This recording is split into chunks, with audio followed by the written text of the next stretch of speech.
We left off talking about the endomembrane system. All right, we talked about the endoplasmic reticulum, smooth and rough, the nuclear envelope, the Golgi apparatus, and lysosomes. I think that's where we left off, right? So, two other parts of the endomembrane system that we need to discuss. Okay? Vacuoles. Vacuole is a general term for anything that's enclosed by a membrane that doesn't necessarily have a function. Okay? So you have a vacuole is a large vesicle derived from the ER or the Golgi. All right? Or it could be a result of phagocytosis. A food vacuole, all right, is a result of endocytosis or phagocytosis, which is a type of endocytosis. Okay? You can have contractile vacuoles. So vacuoles are general membrane enclosed organelle, which could have a variety of functions. It could be storage, it could be food enzymes, it could be a food vacuole, it could be storage for water, you name it. Okay?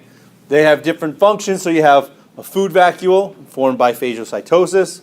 You have a contractile vacuole, what's found in many freshwater organisms, which will help regulate osmotic pressure, right? Keep water inside. And then you have central vacuoles, which are found in mature plant cells, right? And they hold organic compounds and water as a storage facility. Okay. Another type of vacuole that you might have is just a storage vacuole. So you have a cell that looks like this in your body with a nucleus that's pushed off to the side, and then you have a huge vacuole that takes up everything else. Okay? This is an adipocyte. What is an adipocyte? Okay, a fat cell. All right, so a fat cell for adipose tissue. All right, and it stores fat. So this right there is a lipid vacuole. Lipid-filled vacuole. All right, so it's a way of storing fat. So another example of a vacuole used for storage. Okay, so we have vacuoles, a general term. We have contractile vacuoles. We have food vacuoles, and we have a central vacuole in plants, and then your vacuole for another storage vacuole you'll find in animals. Questions on vacuoles? Another video showing, or picture showing your central vacuole, both diagrammatically and electron micrograph. See what it takes up space. It's a way to store sugars, carbohydrates, and so on. Okay? That covers the endomembrane system. So a little review. Rough and smooth ER. You should know what the smooth ER does, what the rough ER does. The nuclear envelope, where it's found, its basic structure. The Golgi apparatus, right? Its structure, what it does, whether it has cis and trans faces, and its function, plasma membrane, what it does, vacuoles, lysosomes, as well. All right, and we actually talked about peroxisomes, which we'll talk about in this next part. Okay, because peroxisomes do something a little different in terms of metabolism. So we group it in with the mitochondria and the chloroplast because of its function metabolically. All right. The next organelles we're going to cover are mitochondria and chloroplasts. All right. What's the role of mitochondria? Cellular respiration. Right. They're going to break down energy or chemical energy, stored chemical energy in the form of glucose or other carbohydrates or other materials, and they're going to help produce ATP. Okay. And in the case of mitochondria, they utilize oxygen to produce your ATP. Chloroplasts are not found in animal cells. They're found in plant cells, and they do something different. What is the role of a chloroplast? Provide a substrate for photosynthesis. All right, so they're found in plants and algae. This is your site of photosynthesis. Now, mitochondria and chloroplasts have a different origin than peroxisomes. All right, but peroxisomes do something in terms of metabolism and break down free radicals. They produce hydrogen peroxide. Okay, that's why they are called oxidative organelles. All right, so mitochondria themselves. We know mitochondria have DNA. Yes? All right. We know they have their own membrane system. Okay? So they have their own ribosomes. They contain a lot of the other, or the requirements necessary for life, or being classified as a cell on their own. They have many characteristics to bacteria. All right? Both chloroplasts and mitochondria are similar in structure and in DNA structure to bacterial cells. All right? So they're enveloped by a double membrane. They contain free ribosomes and circular DNA molecules, and they grow and reproduce somewhat independently of cells. We say somewhat independently because they will grow and reproduce as cells reproduce, but they are dependent upon a cell for that. Okay? Some mitochondria get passed down from every cell. All right? Which leads us to what's called the endosymbiont theory. Okay? The purpose of this theory, or the idea behind it, is to basically give a explanation for where mitochondria and chloroplasts came from. Right? Because mitochondria and chloroplasts are not like animal cells. They are more like bacteria than they are animal cells, even though they are found in animal or eukaryotic cells. All right? But them by themselves are very similar to bacteria, so, as well as chloroplasts. So the idea is, at some point during evolution of the eukaryotic cells, a cell without a mitochondria but with a nucleus engulfed and brought in the mitochondria. All right? And that is then developed a symbiotic relationship. What is symbiosis?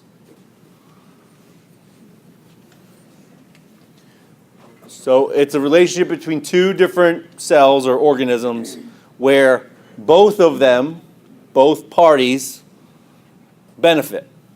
All right? So the mitochondria, which was once free living, at least that's what they believe, okay, and which science supports, was once free living, was engulfed by a eukaryotic cell, and when that occurred, that eukaryotic cell now could produce more ATP. All right? It could break down different material that the mitochondria provided for it, and then on the flip side, the mitochondria had a source for all that material.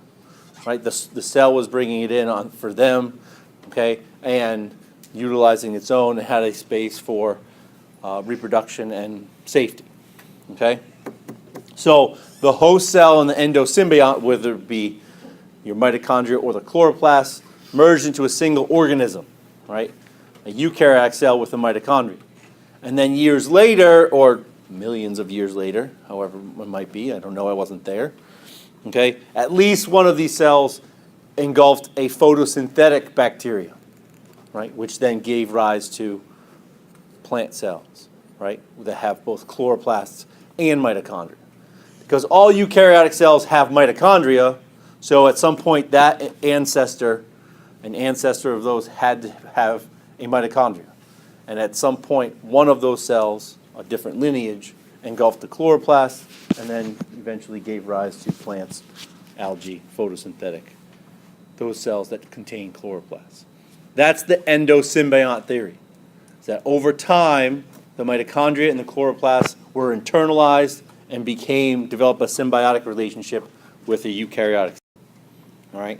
So this is the theory in diagrammatic form, right? Infographic here. Nucleus, nuclear envelope, the cell is an ancestor of eukaryotic cells, intakes the mitochondria, and at least one point, so then you would have these cells continue on becoming animal cells, and these cells come on and they become plant cells, plant photosynthetic bacteria. Okay, questions on the endosymbiont theory?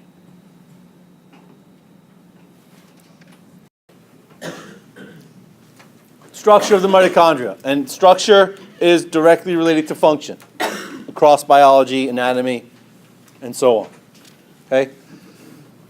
The fact that mitochondria have a double membrane, they have a two-membrane system, all right, is a direct link to their function in breaking down, producing ATP through the breakdown of glucose or other carbohydrates. All right, so they have a smooth outer membrane and an inner membrane folded into what they call cristae. The inner membrane creates two compartments: the intermembrane space and the mitochondrial matrix. And you'll see this in a second. Okay, the fact that there is the double membrane in that space allows the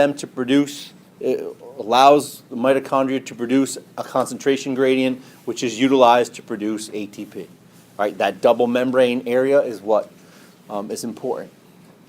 The cristae, or the folds, present a large surface area for enzymes that synthesize ATP, which gives mitochondria its ability to produce lots of ATP at a certain, all right, so here's your folds, your diagram of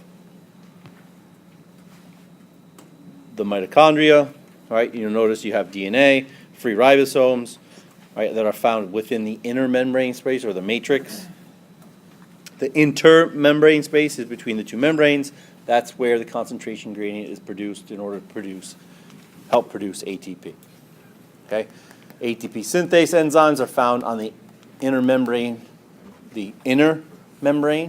right? The membrane on the inside, which will help allow that concentration gradient to be resolved and allow for ATP production. But we'll get into that when we go through glycolysis and cellular respiration in about 2.5 weeks. Okay? Chloroplasts. What do chloroplasts do? They capture light energy. Right? This is going to provide for the production of energy into the system, into the whole biosphere system. Okay? So chloroplasts contain chlorophyll, as well as enzymes and other molecules that function in photosynthesis. All right? So chlorophyll, different types of chlorophyll, which will capture light photons, light energy, and then convert that energy into chemical energy in the form of glucose. All right, so chlorophylls are found in plants and other green organs of plants and in algae. The structure of a chloroplast includes thylakoids, or membranous sacs stacked to form granum. So you'll have, we'll do it in green because it's a chloroplast. So these are your thylakoids that are stacked kind of like pancakes. Right? One of those is a thylakoid. The whole thing is granum. Okay?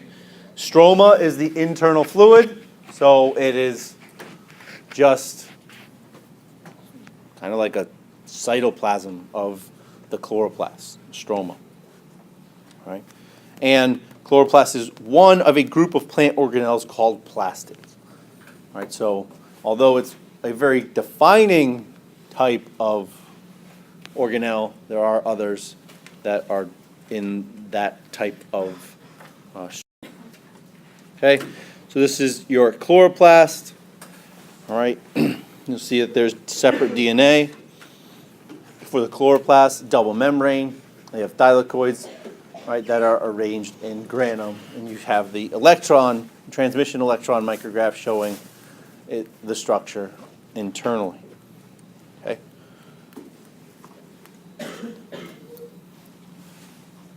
Questions on chloroplasts?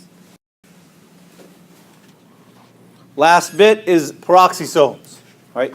Peroxisomes are specialized metabolic compartments bounded by a single membrane, right? So they are sort of like the endomembrane system, but they have a different function and they have a single membrane, right? So single membrane, not a double membrane like mitochondria. Their role is to produce hydrogen peroxide, right? They produce hydrogen peroxide and then convert it to water. So that's H2O2, which eventually goes to H2O plus a reactive oxygen. Okay? Probably go back to black on that. That's not the only reaction that occurs. Okay, there's other reactions that also occur. The point of a peroxisome is a big deal because it's going to produce this reactive oxygen. Okay? Peroxisomes also inhibit that reactive oxygen. Okay? So when there's a breakdown of peroxisomes in the cell, sometimes you get oxidation of mitochondria, makes them worn out. Peroxisomes will also produce this oxygen when they fuse with a vacuole, which will help break down bacteria, cause them to die because this oxygen reacts with the cell wall, and so on. So there's a versatility in function for peroxisomes. Right? They can produce the reactive oxygen. They can also break it down. All right, so here's a peroxisome in a plant cell. All right, it's this big thing. And I don't know what this square is. Something that's inside. Okay? But that's your peroxisome. Okay? But it's going to provide a bunch of different metabolic reactions. All right? And you have your chloroplast, mitochondria as well. Questions on peroxisomes, mitochondria, or chloroplasts? The endosymbiont theory, knowing what that is. Right? And so details the origin of mitochondria and chloroplasts. All right. Yes. So on the notes it says that cellular respiration is catalyzed in the mitochondrial matrix. So it doesn't happen in the intramembrane space? No. So you'll have parts of it happen inside the matrix. Parts of it happen outside in the intramembrane space, and most of the proteins are within the inner membrane. But it is a movement of molecules from the intermembrane space into the matrix that allows that to occur. All right, so it's not localized to the intermembrane space or the matrix. That membrane, moving things across the membrane, allow that to happen. So it is actually a function of both the matrix and the intermembrane space. Okay? The last organelles we have to talk about are the cytoskeleton. Okay? The cytoskeleton is a group of proteins that give structure and support to cells. All right? Otherwise, up to this point, we've been talking about cells as a group of phospholipids filled with water and some more phospholipids filled with nucleic acids. There's very little that would structure a cell at this point. Okay? It'd be like putting oil in water, right? Which would mean a cell would be dependent upon the movement of the water, the fluid dynamics for movement, shape, etc. Okay? The cytoskeleton is a group of proteins that help to define the shape and structure and rigidness of a cell. Okay? It is a network of fibers, 3 different types, and we'll go through them. Right? That are pervaded throughout the cytoplasm. Right? Besides just the structure and support, it is utilized for transport, for movement of materials. Okay? And you'll see that in a second. All right? It's also an anchoring point. So this is what the cytoskeleton looks like. In red, you have actin. Actin is microfilaments, all right, composed of actin subunits that make up part of the cytoskeleton. What you see in green are tubulin. microtubules that help make up part of the cytoskeleton. When else do you know microtubules are important? During mitosis. Okay? So, not only does the cytoskeleton important for structure and support, there's a signaling, right, to show that cells are attached to something, that give them an anchoring point. It also functions in mitosis. Okay? So, support and motility. Going over the support, right, it helps maintain its shape. The skeletal fibers are actually also binding proteins for motor proteins, right? Meaning that a protein will bind to the cytoskeletal proteins and then change shape and cause movement. This allows things to move in the cell, right? Think about a vesicle that has to come off a Golgi apparatus and get out of the cell. Is it just going to float there and hope at some point it gets to the plasma membrane? Or is it more efficient for a protein that's within that vesicle to attach to a roadway, a fiber along the cytoskeleton, and move towards the plasma membrane? All right? That's the more efficient process. It's a directed movement. So it actually helps for motility. Right? So inside the cell, vesicles and other organelles, what we call, quote unquote, walk along the tracks provided by the cytoskeleton for directed movement. So it'll help anchor organelles, it'll help move them where they need to go, as well as vesicles and vacuoles. So this is what it looks like. And there's a video that's popular on YouTube. I will post it on Moodle about the inner life of the cell. Won a big prize on a cell video probably 5 years ago about how things walk. I don't know if you may have seen them before, but it's computer graphics about how it's theoretically that these things occur. All right, so here's a motor protein. It's going to hydrolyze ATP and cause a change in shape of the protein, and then it will break off and then rebind at the next binding site. All right, basically walking stepwise down the microtubule. There are three basic components, types of fibers that make up the cytoskeleton. You have microtubules, microfilaments, and intermediate filaments. Microfilaments are the smallest, microtubules are the biggest in terms of size. Okay? This chart basically tells you everything you need to know about the cytoskeleton. All right? You have microtubules, which are polymers of tubulin. So the subunits of microtubules are the protein called tubulin. All right? Gives you their basic diameter, about 25 nanometers, so they're bigger than microfilaments. Tubulin, both alpha and beta. All right? And their functions: maintain cell shape, cell motility. Right? They're used in cilia and flagella, which we'll go over in a little bit. All right? They're also used in chromosomal movements and cell division, so that you could just put that right there, mitosis. Okay? And they're also important in organelle movements. Okay? Microfilaments are composed of two intertwined strands of actin polymers. All right? It's about 7 nanometers in thickness. They're smaller. Right? They're composed of actin. Helps maintain cell shape. Changes in cell shape. There's actin is how cells attach to underlying extracellular matrix, right? The outside of cells, and give them some structure. It's involved in muscle contraction, okay, and other cytoplasmic streaming in plants. Cell motility, okay.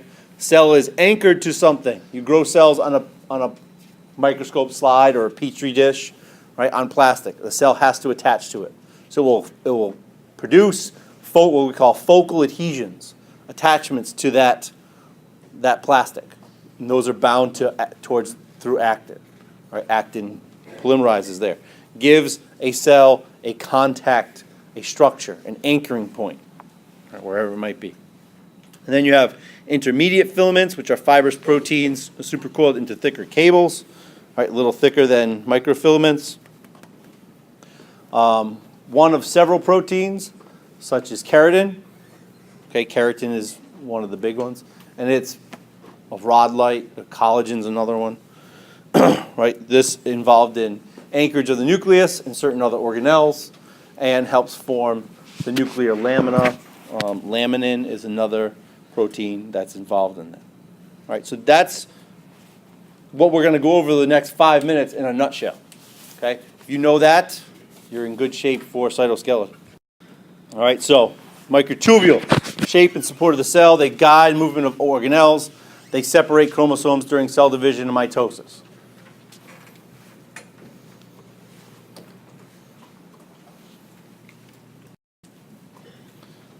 The important part of microtubules is also centrosomes and centrioles, which are extensions of microtubules. All right? So in animal cells, your centrosome is near the nucleus, and it is your microtubule organizing center. MTOC. Okay? That's the centrosome. Hey, there it is right there. Okay? The centrosome has a pair of centrioles, which are arranged in 9 triplets of microtubules, okay, arranged in a ring.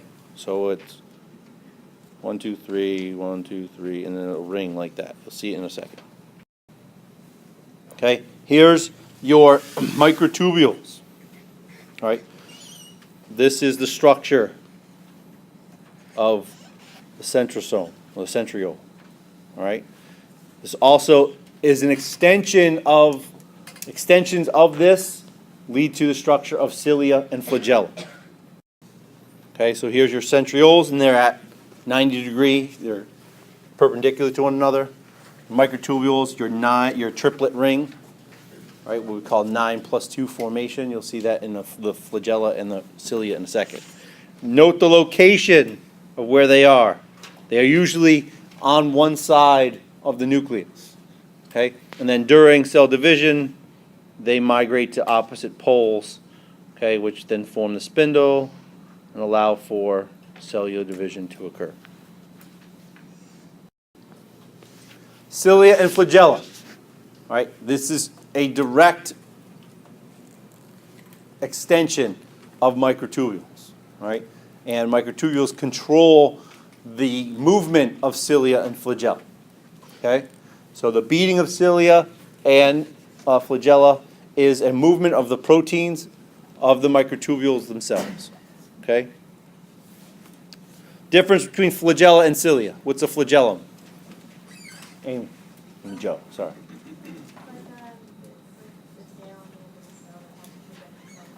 All right, so it's a long whip-like extension. All right? Different from cilia, where cilia is short, hair-like extension. Okay? They do the similar movement of beating. They whip from one side to another. They whip one way and then relax and reset, and then it looks like they're whipping back the other way. Okay, they do differ a little bit. Okay, they have a similar structure, what we call the 9+2 pattern. All right, they're a core of microtubules sheathed by a plasma membrane. So you have these microtubules that extend out, and then you have the plasma membrane that extends along with it. Okay? There's a basal body or an anchoring point for those microtubules to attach to, and then there are motor proteins that are also attached. You have to have the motor proteins in order to change the shape, right? Microtubules don't change their shape. Dynein changes its shape. But it's bound to the microtubules. So when it changes its shape, when dynein changes shape, microtubules go with it. That's the movement. Okay? And that drives the bending movement. So here's what it looks like. Here is your extension of the microtubules, right? As they extend out, covered by the plasma membrane, on either side. The basal body is at the base, or where the flagellum cilia connect to the rest of the cell. All right? So looking at the basal body, you see there's triplets, right?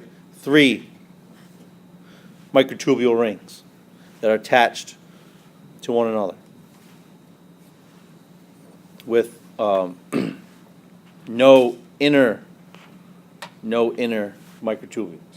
But the cross section of the cilium or the flagellum would give you what's called 9 doublets and then 2 singlets. We'll call the 9 plus 2 pattern. This is your 9 plus 2 pattern. Okay, 9 doublets along the outside and a pair of singlets on the inside. All right, they're linked by dynein proteins. Okay, from along the outer part of the ring. Dynein moves, you get a radial spoke movement, and then you get the whip-like bend of the cilia or the flagellum.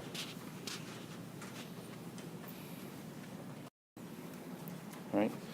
So dynein arms alternately grab, move, and release outer microtubules.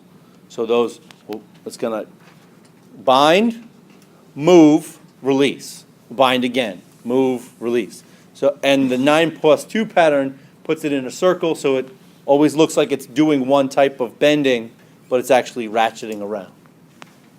Okay? So movement of the doublet arms cause the cilium. Questions on cilia, flagella, structure, function? Yes?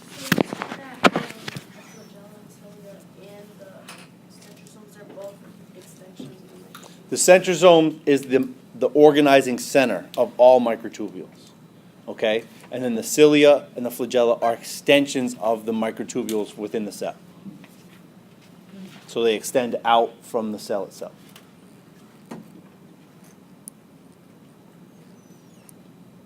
All right, so other questions? Microfilaments. All right, microfilaments are solid rods built from molecules of globular actin subunits. All right, and so you have actin, which a lot of biologists like to draw like this for whatever reason, and they have subunits. So actin will polymerize along this, right, and say this would be one actin that is not bound and will bind here and continue on. Okay. The role is to bear tension, resisting pulling forces within the cell, right? And there's a signaling cascade that occurs, a message that occurs as actin is polymerized into filaments, right? And your bundles of microfilaments make up the core of microvilli of intestinal cells. So what's a microvillus? So intestinal cells that are on the epithelial tissue that's on the surface of the intestine, okay, they have these folds. We went over what a microvillus is. So what's a microvillus?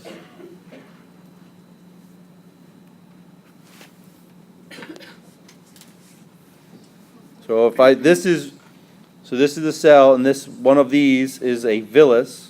If I was to look at that like this, that would go a lot of these other folds on top of it, and these are microvilli.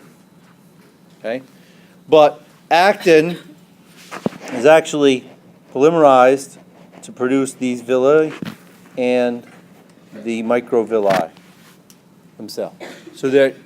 So actin is actually pushing out parts of the plasma membrane. Okay? That's important because it's also how actin drives motility of cells. Okay? Actin polymers, microfilaments are dynamic. They can be broken down, they can be polymerized, put together or broken down. Okay? So as I have a cell, it's like this, hanging out, but now it wants to move this way, what does it have to do? It has to push out this plasma membrane in that direction.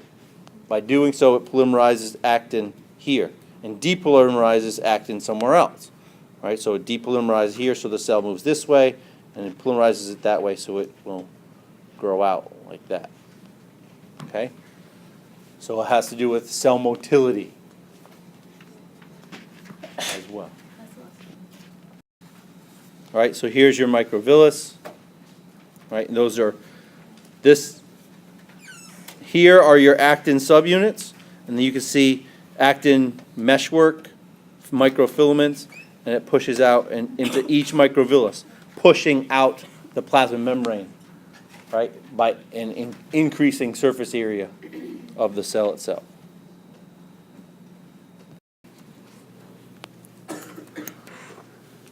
All right, actin is also utilized in overall cell motility, not only for motion or movement of a cell, but also contraction of a cell.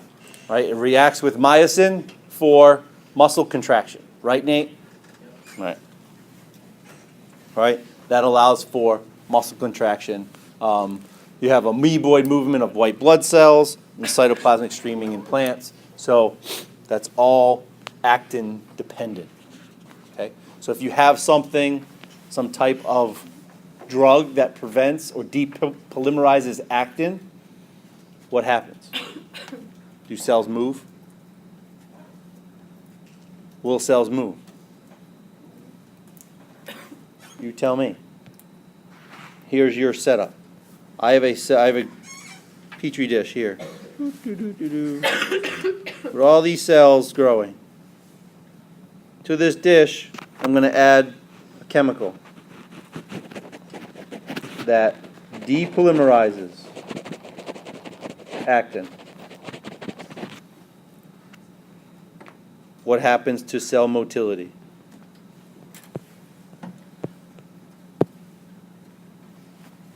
Increase, decrease, stay the same? I have no clue. What's it going to be? What is he talking about? Are you awake? What's going to happen in motility? Decrease. Why? So actin cannot push out the plasma membrane, so the cell's going to stay where it is. All right? What else is going to happen? Is the cell's going to be contacted to the plate?